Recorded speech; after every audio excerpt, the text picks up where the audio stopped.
কোরবানির গোশত 3 ভাগ করার নিয়ম নেই, এই কথা ইদানিং খুব বেশি চাউর হচ্ছে। কে বলেছে কোরবানির গোশত 3 ভাগ করার নিয়ম নেই?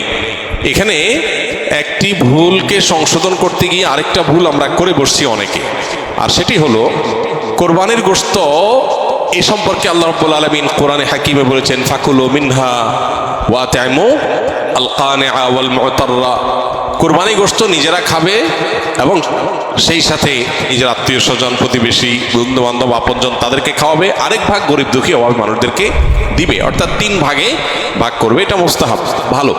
যে জিনিসটা আমাদের সমাজের সংশোধনযোগ্য সেটা হলো সমাজের ভাগ নামে কোনো পশু থেকে থোক গোশত তুলে রেখে 1/3 গোশত সরিয়ে রেখে মোড়ল মাতবররা তাদের মতো করে তারা বন্টন করেন। এটা একদিক থেকে তো ভালো দেখা যায় যে সামাজিকভাবে উদ্যোগ নিয়ে যদি বন্টন করা হয় সব গরিবরা সমান হারে পাবে, উপযুক্ত মানুষদের ঘরে ঘরে পৌঁছে যাবে, এটা ভালো। এটা আসলেই ভালো তখন যদি শরিকদের কারোর কোনো আপত্তি না থাকে। সবাই যদি বলে হ্যাঁ ঠিক আছে, এটা খুব সুন্দর পদ্ধতি, আমাদের সবার কোনো দায় দাবি নাই, সবার তরফ থেকে একটা গরুতে 7 ভাগে কোরবানি দেওয়া যায়, 7 ভাগ থেকে বা যে কয় ভাগে আছে সবার তরফ থেকে টোটাল গোশতের 3 ভাগের 1 ভাগ রেখে এলাকাতে দায়িত্বশীল যারা আছেন, মুরব্বী যারা আছেন, গণ্যমান্য যারা আছেন তাদের অধীনে ওলামা ইকরাম, ইমাম সাহেবদের মাধ্যমে পুরো এলাকাতে গরিবদের মধ্যে বন্টন করো, আমাদের আপত্তি নেই। কারো যদি আপত্তি না থাকে কোনো অসুবিধা নাই, এটা ঠিক আছে।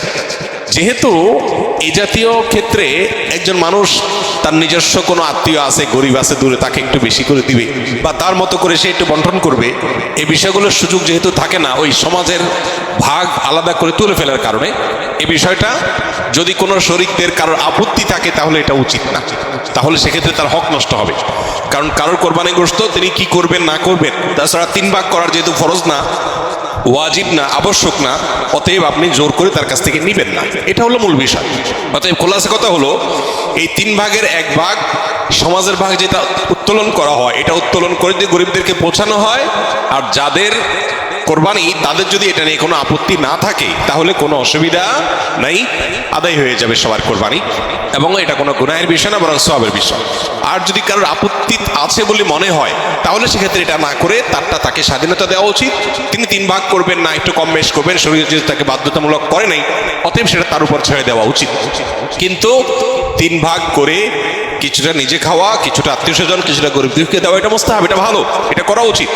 একটা বাজে দৃশ্য দেখতে পাচ্ছি আমাদের সমাজে, সেটা হলো আমরা লক্ষ্য করছি যে অনেকেই কোরবানি গোশত সব নিয়ে ফ্রিজে তুলছে।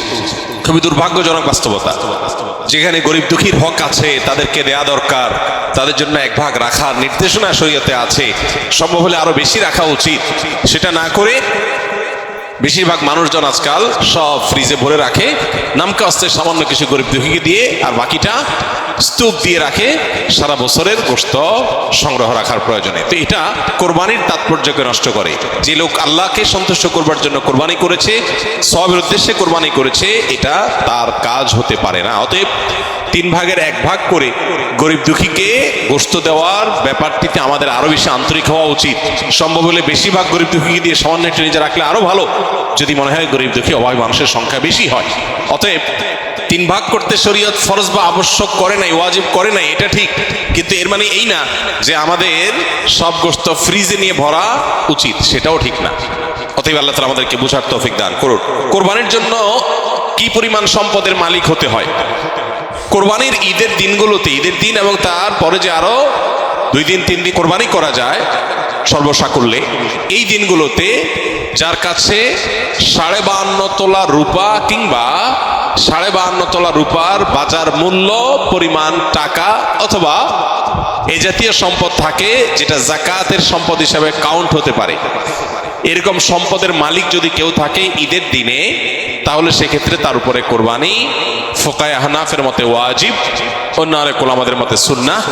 এই যে দিনগুলোতে কোরবানি ওয়াজিব বা আবশ্যক, এটার জন্য ওই নেশাব পরিমাণ সম্পদ 52.5 তোলা রূপার সমপরিমাণ সম্পদ, এটা 1 বছর থাকা জরুরি না। জাকাতের জন্য 1 বছর থাকলে যখন জাকাত আসে, কোরবানির জন্য 1 বছর থাকা জরুরি না, এই দিনগুলোতে থাকলেই কোরবানি বর্তায়।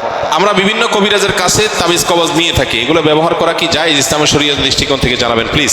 প্রথম কথা হলো যে নবী করিম সাল্লাল্লাহু আলাইহি সাল্লামের এক্ষেত্রে চিকিৎসার পদ্ধতি ছিল হলো ঝাড়ফুঁক, তিনি ঝাড়ফুঁক দিতেন।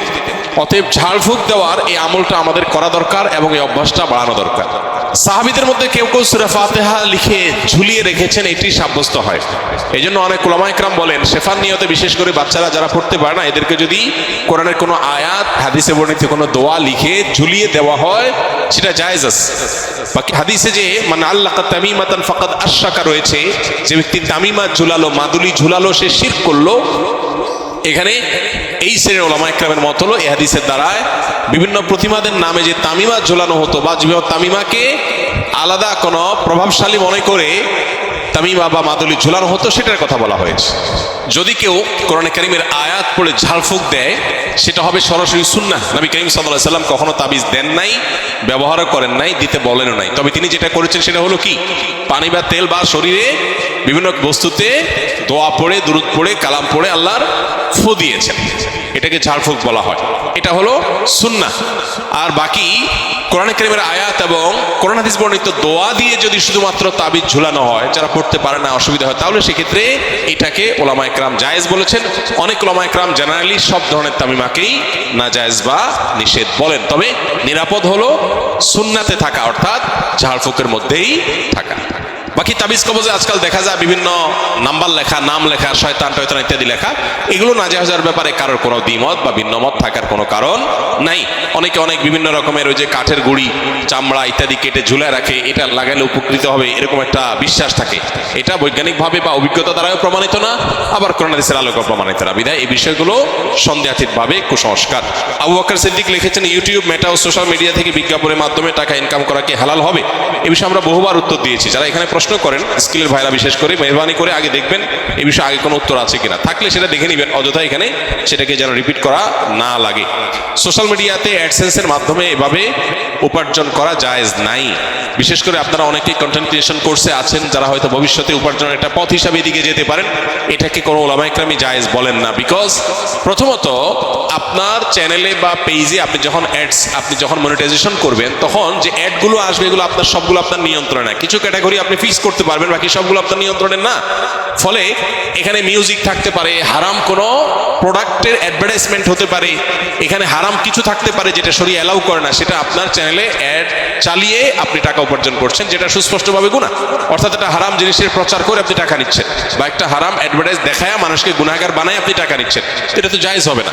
এখন প্রশ্ন হলো, আজকাল এই সমস্ত সোশ্যাল মিডিয়াতে বাধ্যতামূলক আপনার অ্যাড চালানো হয়। আপনি অ্যাডসেন্স, আপনি মনিটাইজেশন অন করেন বা না করেন, তারা অ্যাড দেখাবেই দেখাবে। এটা যদি হয় তাহলে সেক্ষেত্রে আমরা বলি, যদি এরকম হয় তাহলে সেক্ষেত্রে যে টাকাটা আসবে সে টাকাটা আবার বুস্ট ইত্যাদি করে যেভাবে আসলো সেভাবে খরচ হয়ে গেল, নিজে ভোগ করলেন না। অর্থাৎ যারা দিল তাদের কাছে চলে গেল।